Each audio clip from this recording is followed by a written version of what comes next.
Welcome back, and we are here with another episode of the Hot Seat. Now, it's a little bit unusual today. I'll introduce the guest in a second, but let's just say they're not a rider. It's the second time we've done something like this. The last one was pretty popular, and I think you really like this one too. So, yeah, I don't want to spoil it. I mean, honestly, you already know who the guest is because you've probably clicked on this, but all I can say is enjoy a chat getting into the weeds when it comes to managing a cycling team.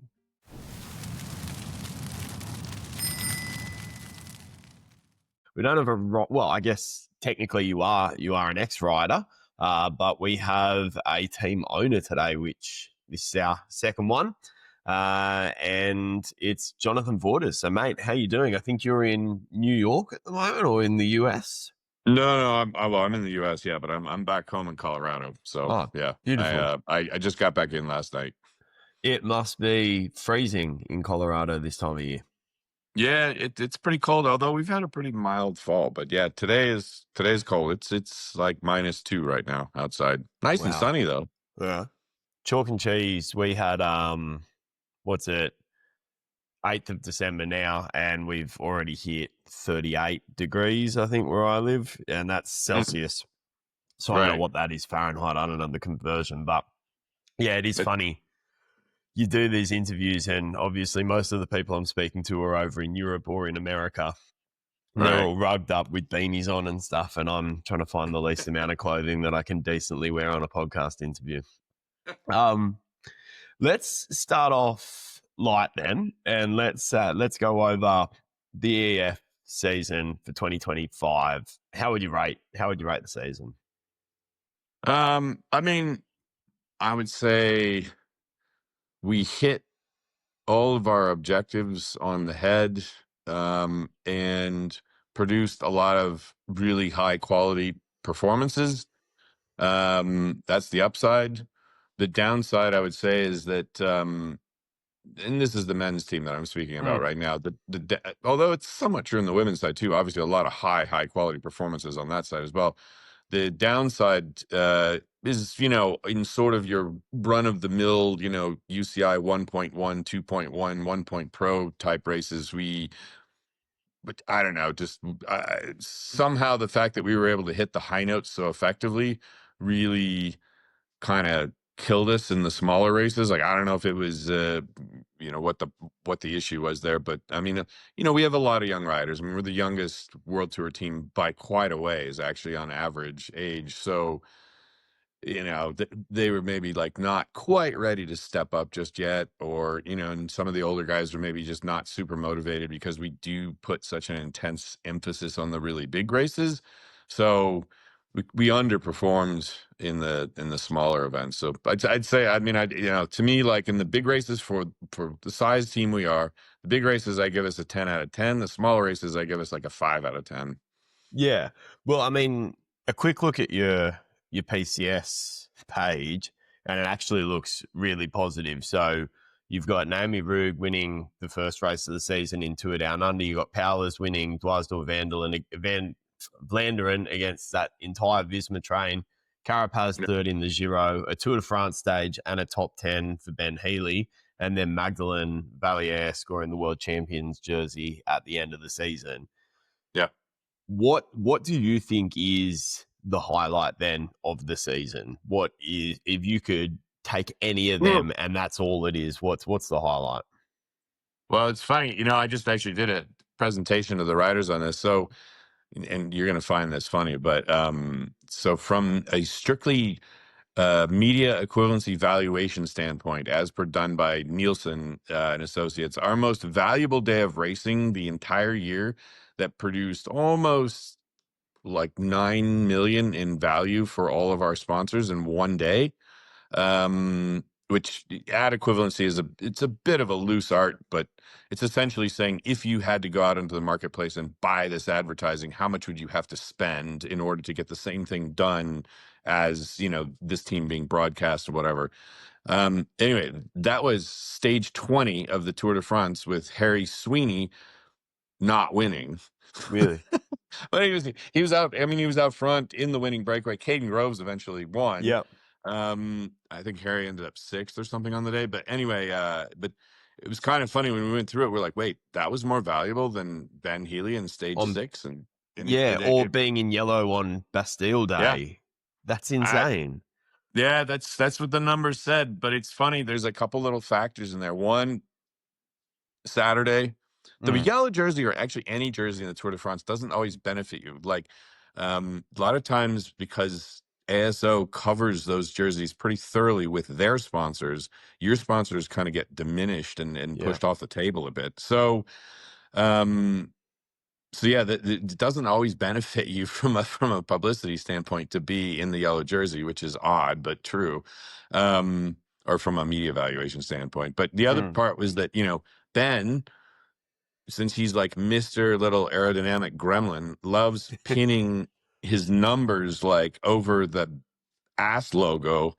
And so it doesn't show up. Whereas Harry's, the EF right across his big wide rear end, like showed up just beautifully on camera for hours and hours that day. Whereas Ben's got it all like pinned up and can't see it. So I think that was the biggest difference. But anyway, that's just media.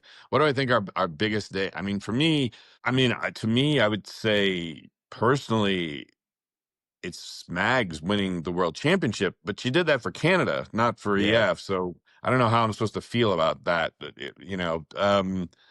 I mean, to me, that's our most important day of racing in 2025. So I don't know, a second to that in an EF uniform. I mean, it's got to be Ben Healy on stage 6. Yeah. Going into the Tour de France, would you have ever expected to take the yellow jersey there? Was that something that was on the radar? No, it was on the radar. But it happened in a funny way. In that, obviously Ben had lost some time, and then he'd sort of gained some time back, and he did that the whole race. Actually, it was really funny. He'd lose like 15 minutes one day, and then he'd be in a breakaway the next day. He played like the GC game that no one plays, which was not playing GC. Anyway, yeah, but so of course, you always want to get the yellow jersey. We got it in 2024. We got it in 2025. People forget that we had it in 2024, but both times that we snagged it, in one of 3 teams that snagged it in each one of those years, we did it like almost like using math more than legs, if that makes sense.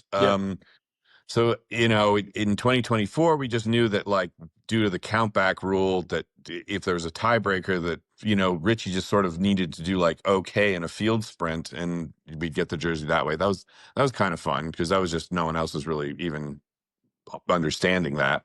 Then this year with Ben,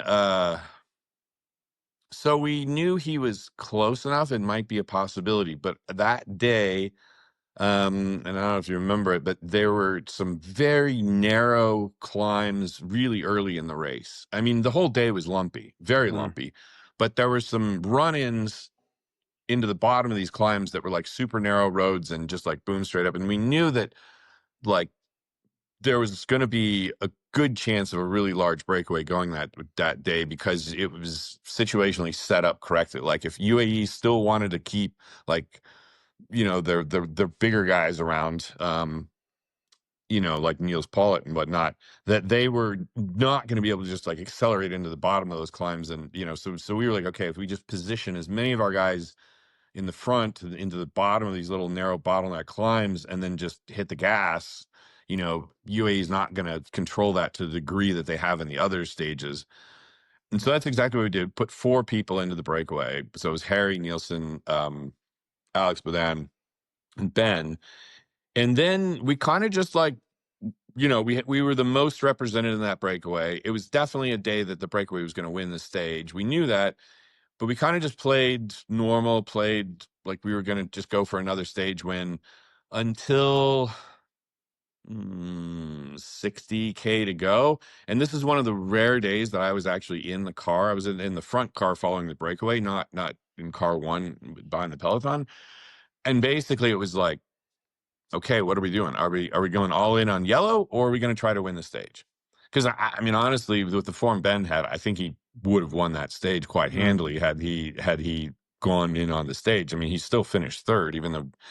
But so we had to make that choice, because on one hand, if you're going to play the stage, then you're conserving energy. You're trying to have like Harry and Alex attack to wear out the other riders.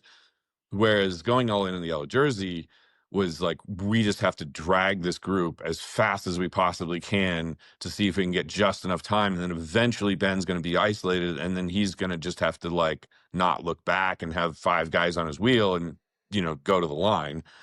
And obviously the latter of those two is much riskier. I felt like with stage win, I don't want to say we were a shoo-in, but I felt like that was like greater than 50% odds that we could have won the stage that day with Ben. Yellow jersey, I thought was like maybe like 10% chance we could actually pull this off with the time gaps. But we'd already won a stage. So it's like, well, what's the difference between 1 and 2? I don't know. Might as well try for something that it kind of goes beyond just a stage win. It's something a little bit more special. So we decided to just throw it all in and have, Nielsen first, then Harry, then finally Alex, just grind the group. I mean, just pull. I mean, especially Harry. I mean, Harry that day was unbelievable. Like Harry he was, across the Tour de France was unbelievable. he was so strong. But that day, I mean, he put by himself, from at least from my recollection of the day, he put by himself a good minute 20 into like the UAE train. Yeah, wow. Just stretched it out like another minute 20. So, and that was like just Harry. And when he swung off, I mean, it was like, I'm like, okay, Alex, you're next. And Alex is like, I've been multiple times well over 600 watts just trying to stay on Harry's wheel. So I don't know how much I've really got left here. But anyway, we went all in on that. And it's like, we knew it was going to be very tight, and it was going to be completely dependent upon how that final climb was raced with Pogačar, Evenepoel, etc. But yeah, it worked out. I mean, the math worked. So 2 years in a row, the math worked out. With winning the yellow jersey, it's funny what you said about a stage win, and having a chat with Victor Campenaerts and talking about why he sort of switched to this domestique role. He was saying, how many, like, asked me, do I remember how many specific stage wins at a Tour de France someone had won? And he said the difference between 1 and 7 is actually not that great, but the difference between 0 and 1 is, it's probably the same with a yellow jersey. I think if you went back and you asked people how many days someone had spent in a yellow jersey, no one would know. But being in a yellow jersey is the thing. So once you're in that yellow jersey, did you guys... I mean, you have to defend the yellow. That's important. But do you care how long you spend in the yellow jersey? Well, I mean, we wanted to try to keep it as long as we possibly could. It's just that we knew that wasn't going to be that long, because we were only, 2 days out from a pretty major, the finish up at Rotterdam. And as good as Ben is, like, a super hot day in the Pyrenees is not always going to be exactly his thing. So we just thought, okay, like, let's just go all in on and defend it as long as we can. And if Ben blows a little bit, well, then maybe he can still be in the white jersey for a little while. If he blows a lot, then whatever, we'll just figure it out later on and chase other stage wins. But we didn't shy away from, even on the Rotterdam stage. If you look the first 100K, we're riding as if we think Ben's going to be in the yellow at the end of the day, which was maybe unrealistic, but nonetheless honorable. Yeah, I would agree with that. And I think, you didn't win the yellow jersey that day, but that if I remember correctly, that is the day that Harry Sweeney's there nursing Ben up the climb, pouring bottles over him. I think, like I said, you didn't win yellow that day, but you certainly won a lot of... I think there were a lot of people that just thought, wow, Ben, that's something to respect. Yeah. No, for sure. I mean, and Ben's thing, it's funny because Ben's, this little aerodynamic ball of speed, right? So it's super low frontal area, super low surface area. And that's great for aerodynamics. Where that isn't great is when it's 40 degrees on a mountain, because now you're dealing with like super small surface area and you need that surface area to dissipate heat. So like what is Ben's greatest weapon when it gets really hot becomes a little bit of, a bit of an issue for him. Yeah, well. So in regards to Ben then, I mean, we'll talk about this a little bit later, but where's Ben heading? Like, is this peak Ben Healy? Does he get better from here? Does he become a GC contender? Where's his trajectory, do you think? Well, we don't know. And to box him into like, okay, we're going to ride a much more conservative race. I mean, this year he was 9th overall in the Tour de France. He did that by losing, 14 minutes on Hautacam and then gaining back 4 minutes in a breakaway on the Mont Ventoux stage. Just like he did it in a way that, like said, that he was doing the GC race that nobody else was doing. He rode both the time trials easy in the Tour de France, like took them as like kind of rest days.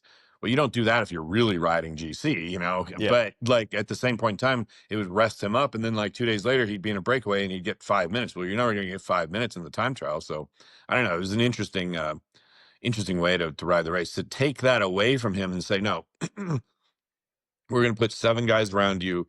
You're never going to touch the wind. And then you're just going to have to go up hills really fast and go really fast in the TT. I don't know if that's really his style of racing. I'm not really sure. Well, I don't think it is, honestly. Could he progress to that physically? I mean, he's got a lot of improvement left, I think. But figuring out where he's headed is it's sort of a bit of a mystery to all of us. One thing I do know is that he's uniquely suited, maybe not to win because you've got Pogačar, but he's uniquely suited to the style of race, especially in one-day races, that Pogačar likes to ride, right? In that, Pogačar likes his team to basically like force it into a race of attrition, that like there's only 10 people left by the time Pogačar actually attacks. And, people are like, oh my God, he attacked 80K out or 50K out or whatever it is. But like, by the time he does that, there's only 10 or 15 riders left, if that many. And because his team has whittled it down to nothing. So like when he goes away, well, like there's no team to chase. There's just a bunch of individual riders that all consider them leaders themselves and are like, well, I'm not going to chase, you chase. Well, I'm not going to chase, and so you get a disorganized group that like can never quite get him back. Well, Ben, if you look at his world championships, right? I was going to say, I think if I remember correctly, 2024 World Championships. Yeah. He was one of the ones that was able to go. Yeah. Yep. 2024, 2025 in Rwanda. I mean, he's great at like this highly attrition-based race that basically forces everyone to just ride flat out for hours on end. Like that's great for Ben. Where you'd see it difficult for him to continue improving is if all of a sudden Pogačar vanishes and then you get groups of, Liège-Bastogne-Liège is a group of 10 coming to the line because there's nobody that just ripped it all to pieces. And you get a group of 10 coming to the line. Well, that's trickier for Ben because he doesn't sprint so well, so he has to get away on his own in order to win in that scenario. So, it's one of those, it's like we're all waiting for Pogačar to get tired or bored or retire or whatever it is that you're constantly hearing about in the media. But I don't know if like that's a good thing for Ben. I mean, I feel like Ben, one of these days, almost like in his breakout event in Amstel Gold, a couple of years back, like he almost caught Pogačar, like he almost got him back, right? And, dropped Pidcock off his wheel and like almost got all the way back to Pogačar. I feel like for Ben, it's better to have a strong Pogačar, and then like one of these days, I don't know, he's gonna like mess up his feeding a little bit, or he's gonna have a little bit of a head cold or whatever it is. Yeah. And like I feel like in Ben's very well positioned to be the guy that like even after the big surge, catches him back on a flat section, and then, attacks when in a Ben Healy way, when like Pogacar is not looking for it or whatever. I think Ben's like well positioned to beat him, when the circumstances are just right. And I almost like I prefer that scenario to Pogacar just retiring or getting bored or yeah. So, and it's a funny situation to be in, because I don't think you could ask anyone else in the peloton how they see themselves getting a good position, and they would say for Pogacar making the race as hard as possible. It's weird, but I think it works for Ben. I know it just sounds crazy, but I guess also a good position to be in, because let's be honest, he was a bit jaded in the Tour de France, but Pogacar's not going anywhere. He's at the height of his career. He's only going to so no, I think that's awesome. And I love seeing Ben in those moments when his head starts tilting around. Yeah. Okay, well, let's talk women's cycling for a second. Sure. The team has been in the World Tour for, is it 2 years now or 3 years? No, we've never had a World Tour license. This one, if we get approved, some interesting stuff with that. But anyway, but as long as we get approved, which we will, that'll be our first. 2026 will be first year in the Women's World Tour. We've been a pro Conti team, or a Conti team, and then a pro Conti team, and now it'll be a Women's World Tour team. So we've been functionally operating as a Women's World Tour team, yes, but we have not technically there, because when the team transferred ownership over to EF, from EF just being a sponsor to EF being the owner of the women's team, the license did not transfer. So we had to start from scratch. Yeah, we had to start from zero. Yeah. What? You could have fooled me. It would be an interesting situation having the women's world champion then in a team that is not in the World Tour. Surely that adds a little bit of bit of weight. Well, I guess then even more so, how are you feeling about the health of that team?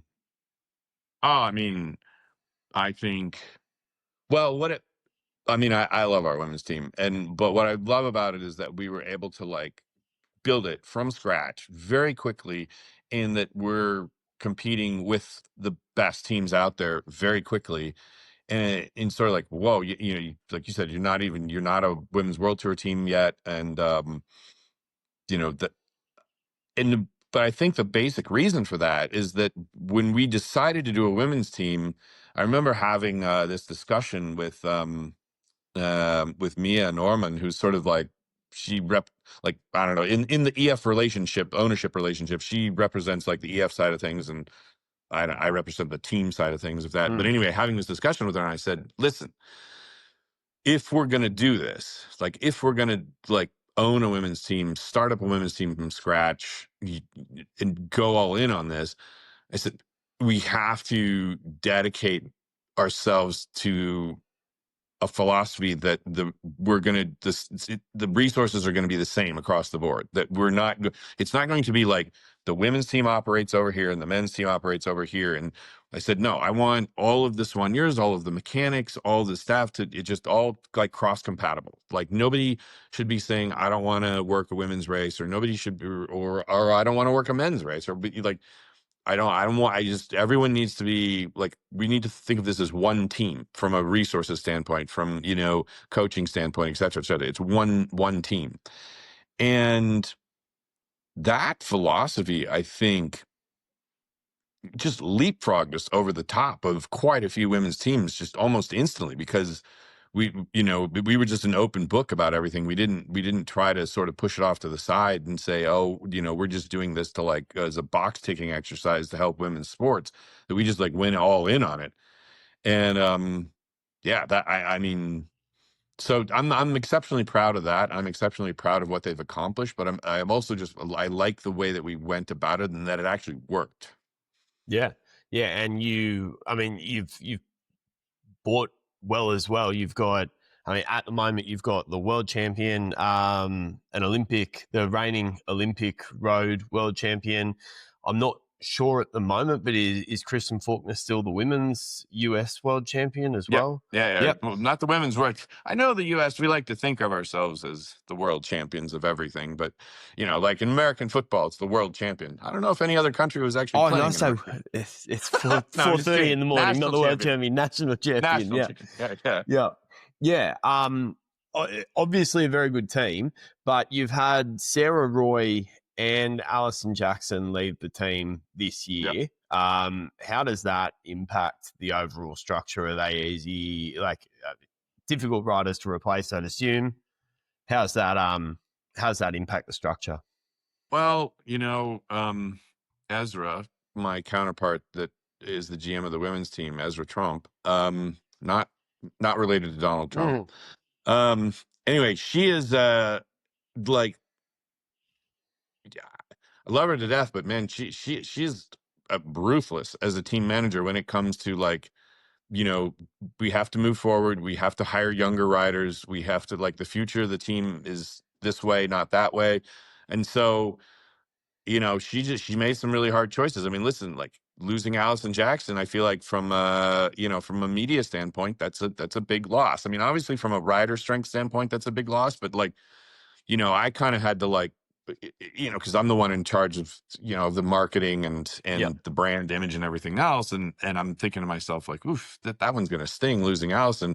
But Ezra's decision is Ezra's decision, and I respect that. I hired you to do that, so I'm not gonna jump in and say whoa, no, you can't do that.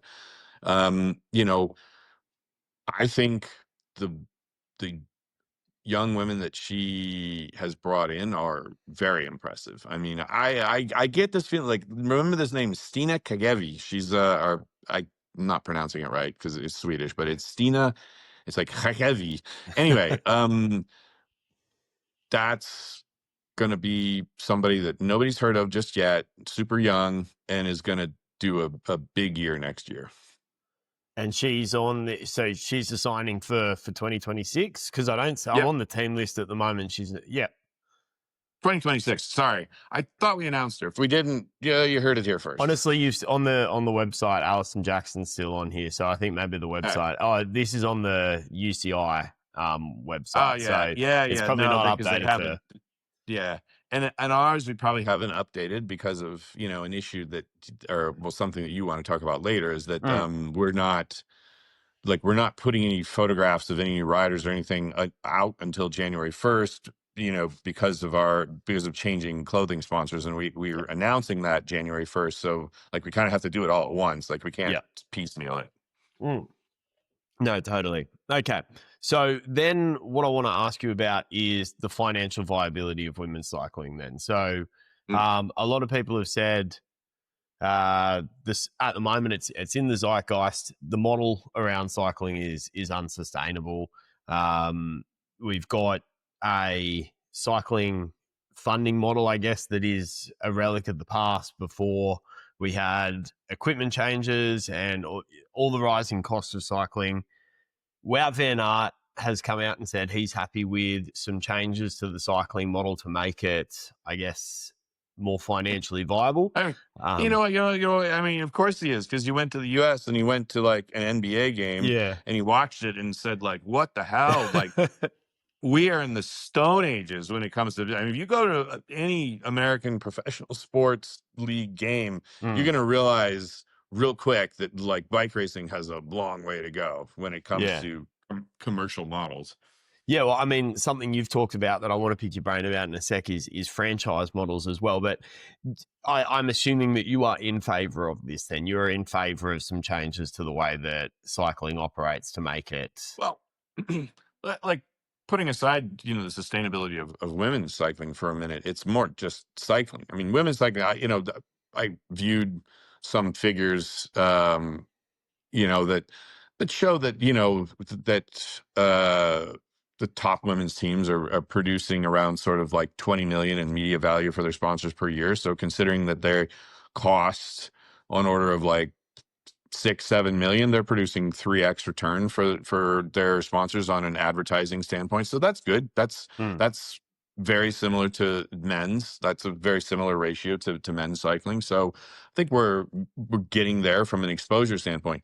But putting that aside, no, I mean the commercial model of bike racing is absurd. It's, I mean, that essentially, the teams are operating on these like flimsy 3-year licenses that are actually reviewed every year. So it's effectively a 1-year license, really. Um, so that's not an asset. That's just a liability. That the revenue is completely dependent on sponsorship. Again, maybe sustainable, maybe not. Certainly, the biggest cost increase in cycling is the riders' salaries, and then all the peripheral, sports science and whatnot, the support that goes around that. And that's been driven by teams that aren't necessarily looking for a commercial return. So it's sort of like a team like UAE, which is basically just like, we will spend as much as we need to spend to win everything. Well, that's going to just bleed out into the rest of the marketplace. That's going to inflate everything, So, and then you, like Red Bull's a little bit the same philosophy right now. Like, we'll just spend against it until we get there.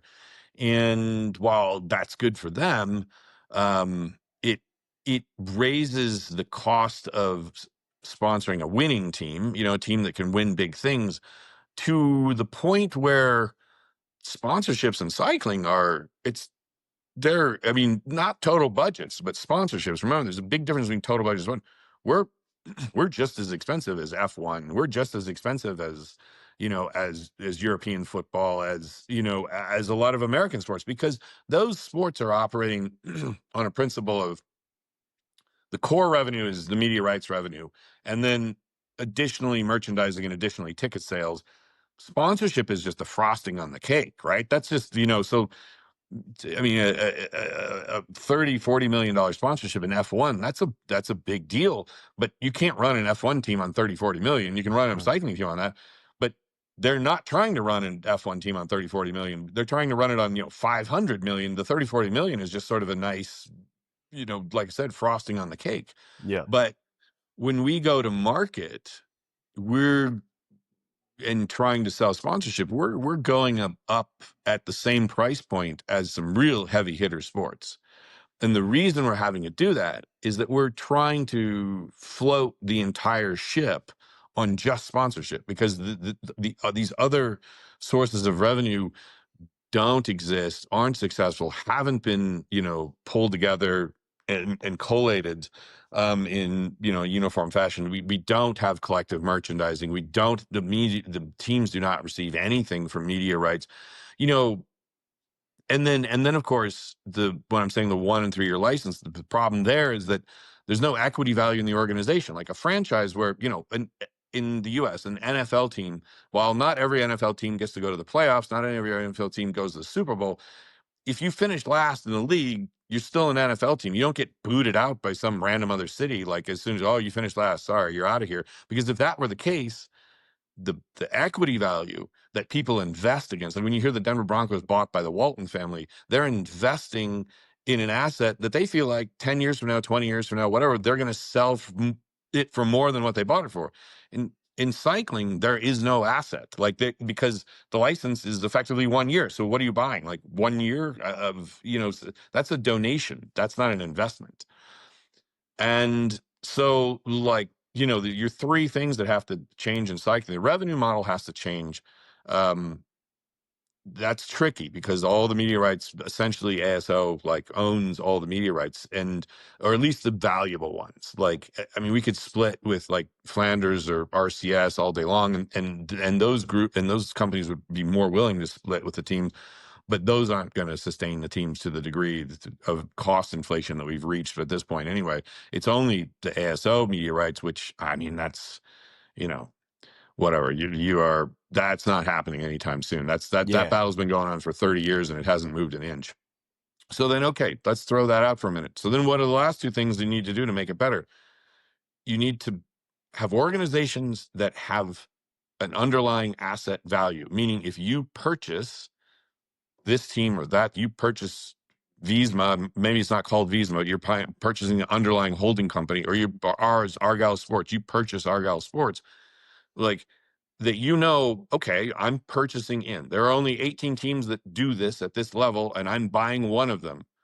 No matter what, I'm buying one of them. That's an asset. That's like something like, and so this is where you generate investment dollars and capital to, build these organizations and reinforce these organizations. But the first thing to do that is that you can't have temporary licenses. It just won't work, because there's no value in temporary, because someone else just might come in and boot you out.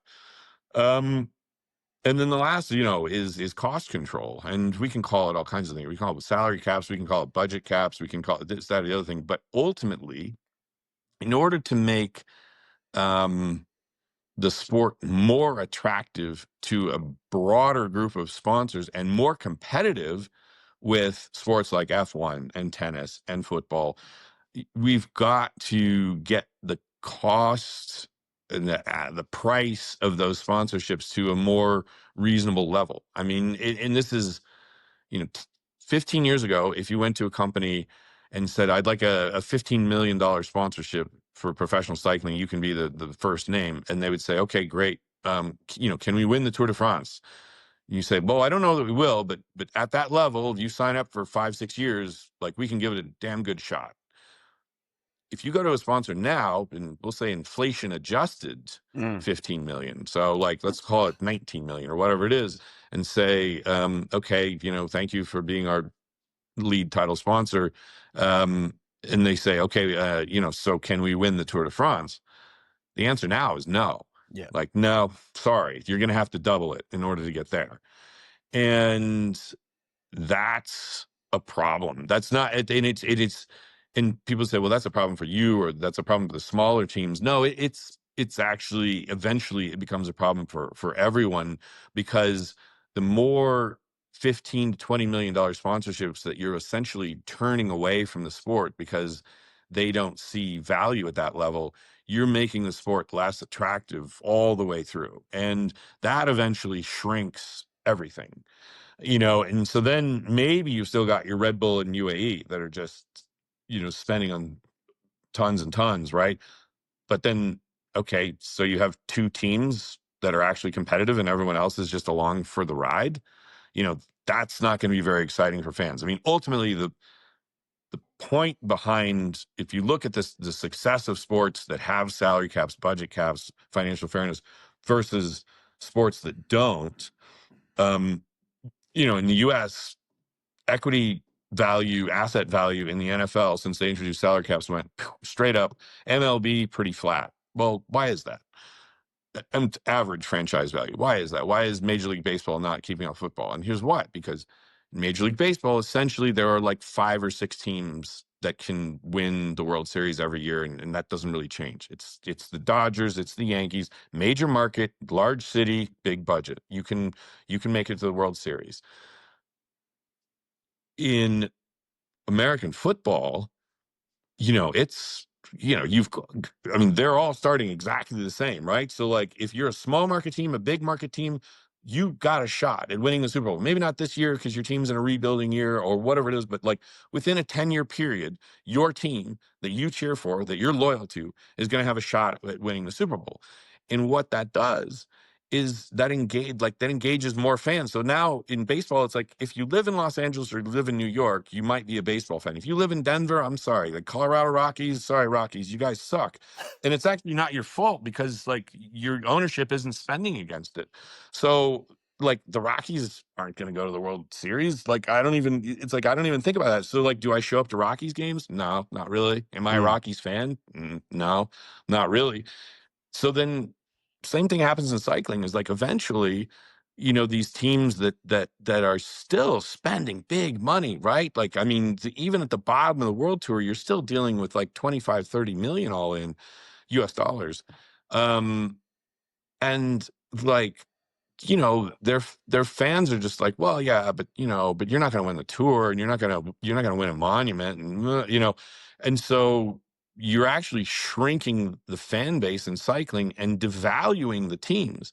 And while short-term UAE isn't going to care about that, long term, if the number of people watching cycling goes down as a result of the races being boring, which I think we saw this year, let's be blunt, in men's cycling, that things were a little bit boring, that happens repeatedly, and it's just one team winning over and over and over again. You're not going to grow the sport. It's not going to be attractive. Your television viewership numbers are going to start going down. The television viewership numbers start going down. The value of sponsorship start going down. It's a pretty nasty little spiral. So, to me, like, if we're putting like sharing media rights revenue off the table, or at least we have to build a new series of races or something that we can actually pull in media rights revenue, but we'll just throw that to the side. The two things you can do is create permanent franchises so that people will invest as opposed to donate, and keep the costs a little bit more under control so that cycling is an attractive and place that generates value for a sponsor, as opposed to like an overly expensive sort of bloated entity that you're like, nah, I think I'll do F1 instead. Yeah, well, so I mean, you're right. We need to put the media rights thing aside. I need to start bringing notepad and pen because I've got so many follow ups here. The main issue I think that we're talking about here is that I was not aware that the NFL has a salary capping, but in Australia, all our sports function under a salary cap, and I agree with you. I think our sporting leagues are relatively competitive. You still, as you sort of label the Rockies, you still have the shit teams, but most teams, if they make the right purchases, have the opportunity to go and win our grand finals, your Super Bowls. But I feel like that's relatively unique in the sporting landscape. No, they don't like it in Europe. They don't even like the idea of it in Europe. I mean, think about, like, to me, well, first of all, the NFL takes it a step further. In the NFL, when they do their draft picks for their incoming, first year professionals, rookies, the worst team gets the first pick. Yeah. And so, I mean, it's all, but here's the thing is this is just about fairness. Let's throw the money equation out the window for a minute. When you sit down and play checkers with somebody, it's not that one person gets twice as many pieces as the other one. You play chess, and like in chess, like one player gets 17 pawns and the other one gets a bunch of like rooks and queens and whatever. I mean, that's not the way, sports, it's, I mean, the European argument on this was just really ironic, because it's like everyone thinks, that America as being capitalist and Europe being a socialist, but in sports, it's like reverse. Like basically America, like NFL it's socialist in some way, right? Like everything's just set up and the reason for that is it's a game. It's not, this isn't business. It's a sport. Like a sport should be, you should try to make the competition fair. And so in Europe, they're like, well, we don't want to regulate the free market. It's free market. If you can go find the money, you can, it's a free market. And it's like, okay, so you're abiding by this like extreme free market principle that actually kills the game and kills the sport.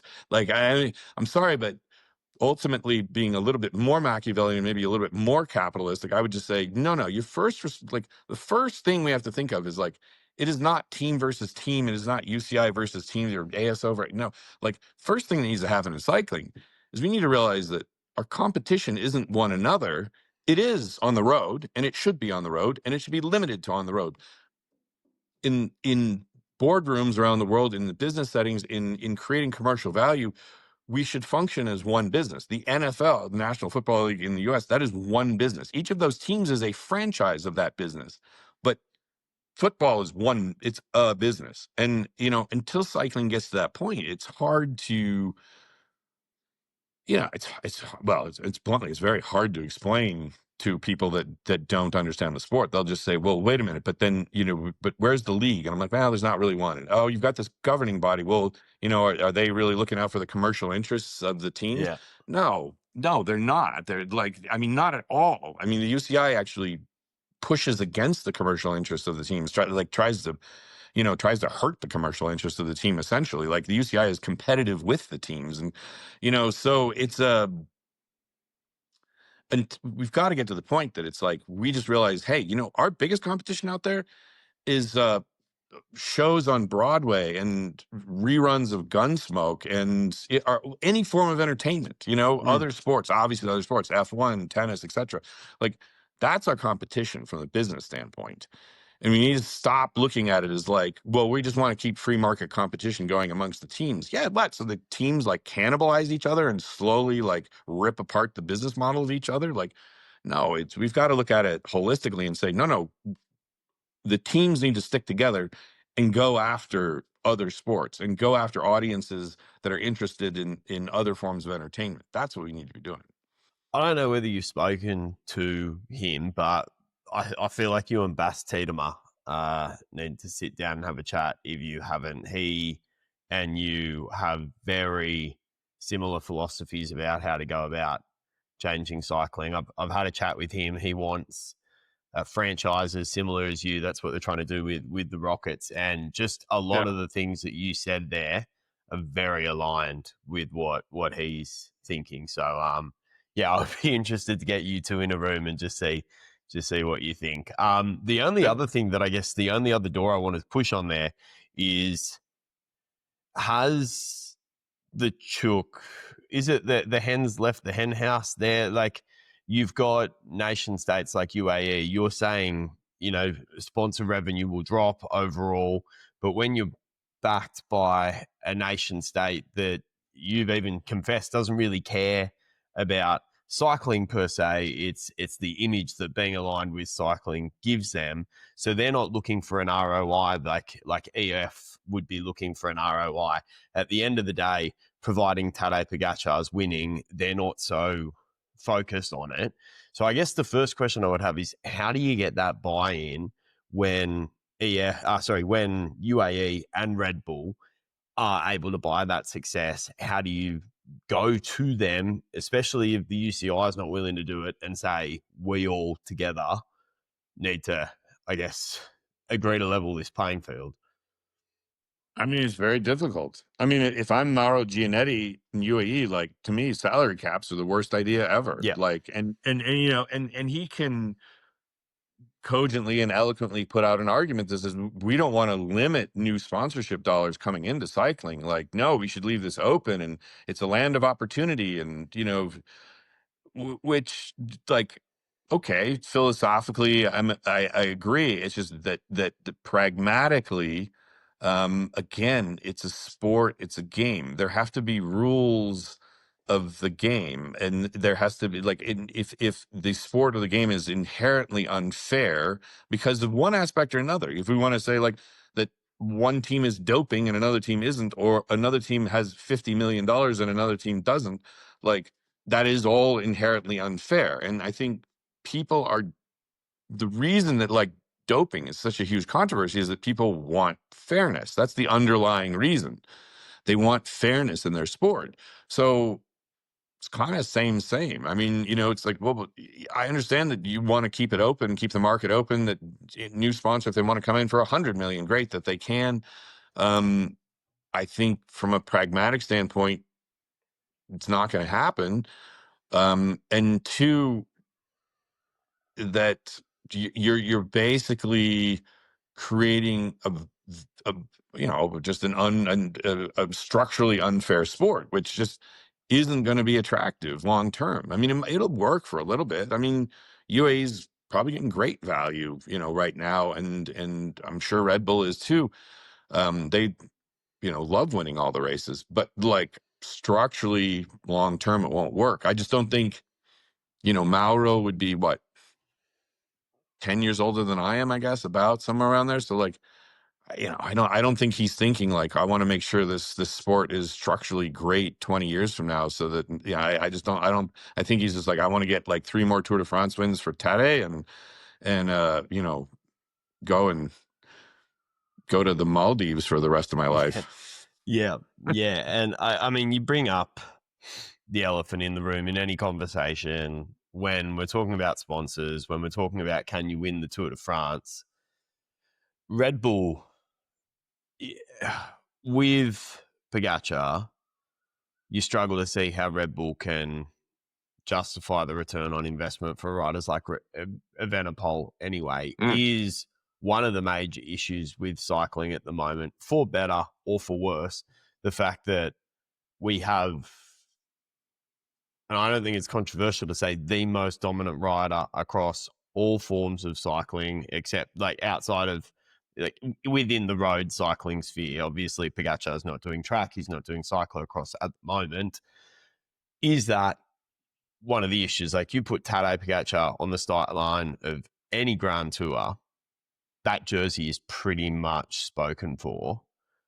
Well, but hey, let's make this fun, right? Let's live out the salary cap scenario for a second. So take out Wellens. Yes, Tadej Pogačar is the most dominant, incredible, talented rider probably ever. You know, I know people are saying, no, Eddie Merckx has still got him. It's like, he doesn't. Okay. Yeah. Anyway, but now Tadej Pogačar, because of the heft of his salary, the only team that can actually take him on under the salary cap rules is Cofidis. So now Tadej Pogačar has to go and win the Tour de France on Cofidis. To me, that's a fun race to watch, because like, it's not guaranteed that he's going to win. He's going to have to like pull back breakaways on his own. He's going to be left alone with like nobody to give him a water bottle in the mountains, like for hours. It's, you know, and you know what, like, he probably does win, like, I don't know, let's say like, you know, of the 8 Tour de France's he competes in his career, he probably does win like 3 of them, but he doesn't win all 8, because like, you know, the way it is right now, like, it's like the strongest rider, you know, defended by the strongest team. I mean, okay, like, I mean, of course it's going to be boring, but like, can you imagine Pogačar and Cofidis? I mean, I actually love this. And then you've got like maybe Visma, which under their philosophy, they would just like spend very evenly and have this super deep team, but nobody would be as good as Tadej. So then they're trying to play this thing where they're just trying to get him isolated each day. And anyway, it's just interesting. So sorry, back to your question about. No, you're right. But I guess anyone would counter what you've said there. And this is no shade on the Slovenian riders, but people would then say, well, the World Championships. You've got teams like Belgium. But like I said, I think he'd still win 3 out of the 8 Tour de France. You know, so like, he can still win, even though if he has a crappy team, like, he can still. I mean, he can still win.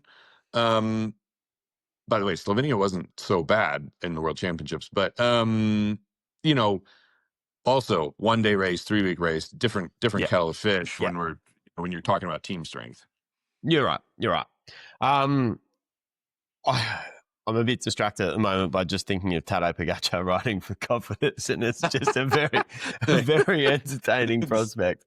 I'd love to see it. We have seen, like, you do see that in football, don't you? I think a Saudi Arabian team bought Cristiano Ronaldo, and he was sort of their only signing, but I think they still performed exceptionally well. American, I guess, because this is European, we'll call it American football, but soccer, they sort of do the same thing. I remember LA Galaxy had David Beckham when I used to play FIFA in, I think, like 2011. And I used to play as LA Galaxy, and we'd win every game because I had David Beckham on my team.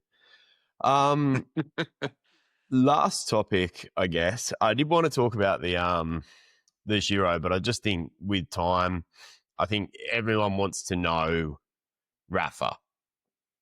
So I think we need to touch on this. So we're talking about sponsorship, things like that. I guess the first thing that I would ask before we get into Rapha, though, is how does the 2025 season change the equation when it comes to EF approaching sponsors? One thing that we've talked about off this interview, and you brought it up a little bit, is the Nielsen data that you seem to be really into. Can you talk to that a little bit, and how, I guess, what we would say is a pretty visual, at least, season in 2025, how does that change the conversation going into 2026? Well, I mean, Nielsen stuff is just broadcast. So that's, you know, whether you have a great kit or a poor kit, like, you know, the best kit from Nielsen standpoint is the Movistar kit, because it's got enormous M on it that's like visible from space. And so, you know, it's a more simple, that doesn't really matter. So with, you know, with Rapha, obviously, it was a great partnership for quite a long while. You know, they initiated back in 2019 a lot of, new ideas when it came to content creation and, and sort of putting some new stuff out there. Now, a lot of that, in fact, I would say all of the content creation essentially was slowly moved in-house with us. So like when you're looking at, like the movie The Divide with Lachlan Morton, right? That's an Argyle sports production. That's an in-house EF production. That's Rapha had nothing to do with that. I mean, literally zero, other than providing the uniform. So it annoys me a little bit that I see, a lot of comments out there talking about like, oh, EF's not going to have nearly as good a content. No, Rapha's had nothing to do with our content for like 5 years. I mean, it really like very little to do with it for 5 years. As far as uniform design, and some of the collabs we've done, listen, they've done a great job. I mean, for the most part, we've had some great kits. We've had a couple that were, they're all right, but like for the most part, the design has been really good. The collabs, obviously with Palace, have always been excellent. Although you did That's cop a bit of flack for the Palace one. I saw the duck Oh one. well, yeah. I mean, the UCI hated it, but it was the funny. You want to hear that's such a funny story. Is that like so? With the UCI, they're like, you didn't submit the uniform to us, and I'm like, no, yeah, we did. I'm like, no, you didn't. It's because its design is different, and so what we approved isn't what you showed up with. Well, what we well, we didn't show them because we were trying to keep it a secret was the Palace logo and the duck. The big duck on the uniform. Like we submitted it without the Palace logo and the duck, and so they're like, "Well, it's substantially different." I'm like, yeah, but it was kind of supposed to be a surprise for everybody. We didn't want to just ruin that. Like, well, anyway, that's what that was all about. It's like, okay, sorry, we forgot the duck. Our bad. It would 100% have leaked somehow, and then the surprise is gone. Yeah, well, that's the thing. I mean, this is something the UCI needs to look at a little bit thoroughly. And is that like they're not exactly particularly great at like the not leaking thing. Yeah. So anyway, but so I mean, we've had a lot of fun with Rapha over the years. And without getting into who our new clothing partner is, because we won't reveal that until January 1st. Yeah. I mean, I will say most of the rumors I see out there seem to know what they're talking about, but I won't go further than that. But we reveal that January 1st. And listen, any clothing company that was interested in our team was a little bit like, whoa, these are some big shoes to step into from a design standpoint, from a brand standpoint. Like, and what I've encouraged our new clothing partners, I said, listen, like, don't try to out Rapha. Like, that's just not going to work. Like, you guys make, incredibly high quality, incredibly high performance stuff. You just lean into that. Like, it's not always about being the goofiest. Sometimes it's just about being the best, and I think the mentality of our team is actually shifting a little bit that way too. I mean, of course, we're always going to be the funny, lighthearted pink team, but we're trying to. I mean, we're taking performance much more seriously. I mean, in sort of your 2021, 22, 23 period, we couldn't because EF is a travel business functionally.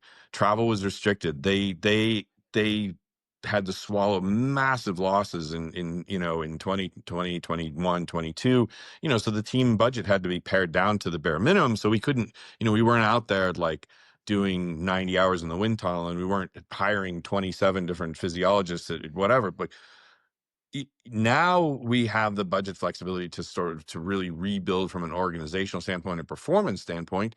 And, we are taking a much more serious look at things and not just trying to be the team with a lot of personality, but actually be, the team that, well, one of very few teams that was in the yellow jersey this year, one of very few teams that has a world champion, one of very few teams that medaled in another world championship, like that we're in it to win it, and we're taking things seriously. And I think, that seriousness is going to fit really well with our new partner. So I guess 2 questions to finish on with that then. Number one is, what happened with Rapha. And I guess the second one, and we can go in whatever order you want. And I understand that, you'll have to be political to an extent with the what happened with Rapha. But I guess the second one is, how comfortable are you? Like, no one, I reckon the vast majority of people have no idea even who UAE's kit sponsor is, the biggest team in the Yeah, World no, it's Tour. true. I don't even know. Actually, I'm thinking about it. I'm like, I think it's Pisse. No idea. I think it's Was it? Pisse. Pisse? Okay. Is All that right. how you say it? I don't know. It sounds really bad as an Australian having a team with the word piss in it. But yeah, I think it's Pisse. EF and Rapha have become intrinsically linked. So I guess my two questions are, number one, what happened? How much of that can you go into? And then the second one is, how confident are you that you can go through that unshackling or that decoupling and still be the team that is able to get that visual, that return on, you're talking about the big EF logo on the backside. How much of that design do you feel confident you can carry forward into this new collaboration? Well, I mean, the Nielsen numbers, I'm confident our new kit design will carry Nielsen numbers just as well as anything with Rapha. So now, whether people like it or they hate it or they think it's fun or, I mean, who knows? That's a subjective. I guess we're going to find out. Yep. I like it. I think it's actually, our new design, I would say it's more subtle, but it's very well thought out, and it's very classy. So I'm quite happy with it, and it's innovative in its own way, in like a more subtle, subdued way. It's innovative. So what happened with Rapha? I think. Listen, I mean, ultimately, Rapha is a company that by their publicly released financials has struggled for a number of years, and I think that it's a company that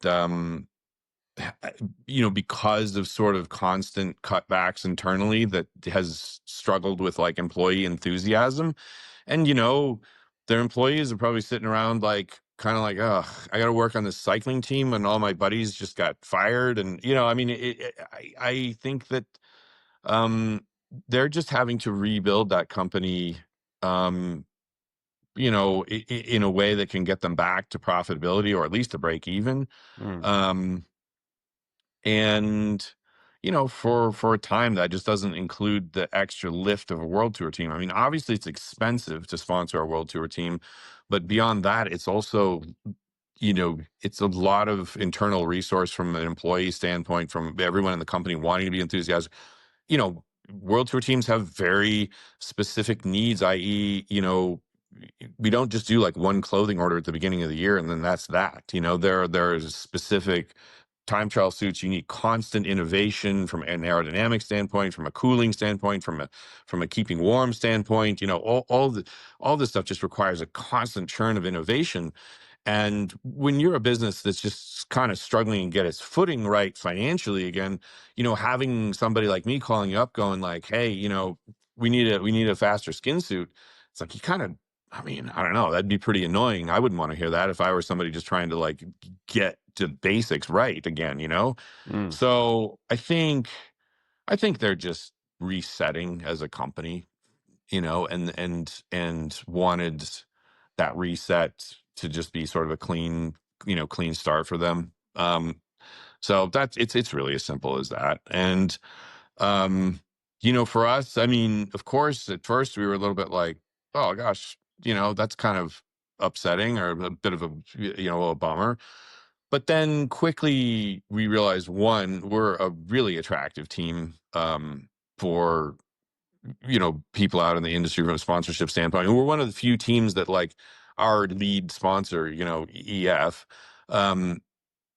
contributes for far less than 50% of our budget. It's all of our other sponsors, like our industry sponsors or secondary sponsors, are that actually fill up this 60% of the budget gap, which very few teams can do that because we're attractive. Like we're a good, our social media, what we do content wise, YouTube, #1 YouTube channel in cycling, like what we put out there is compelling and fun, and fans like it, and so we can push a little harder with brands when it comes to how we value ourselves. And so I just saw it as this is a great opportunity to reposition the team a little bit as a more performance oriented team, as a technologically innovative team. I want to do that because I want young riders to, like, the superstar 18-year-olds to want to come to EF because they think that's the best place for them to develop. And so, after I got over my initial sadness, I just thought, okay, this is a chance to actually pivot to kind of where we were going anyway, and make sure that, that it's sort of a performance and technology first story, as opposed to, for years and years, we've been a design first team and performance Yeah. and technology a little bit second. And I think we're trying to reorient ourselves from that. Well, with that reorientation, I guess the last question I'll put to you is, what's 2026 look like for EF? Do you have, I mean, I'd assume you've announced all your signings, but what are the goals going into 2026? Well, that's a big question. I guess maybe narrow it down to, We will in 2026 have the youngest team in the World Tour, but like this year we had the youngest team in the World Tour by a little bit. I think it was by like half a year or something on average or median.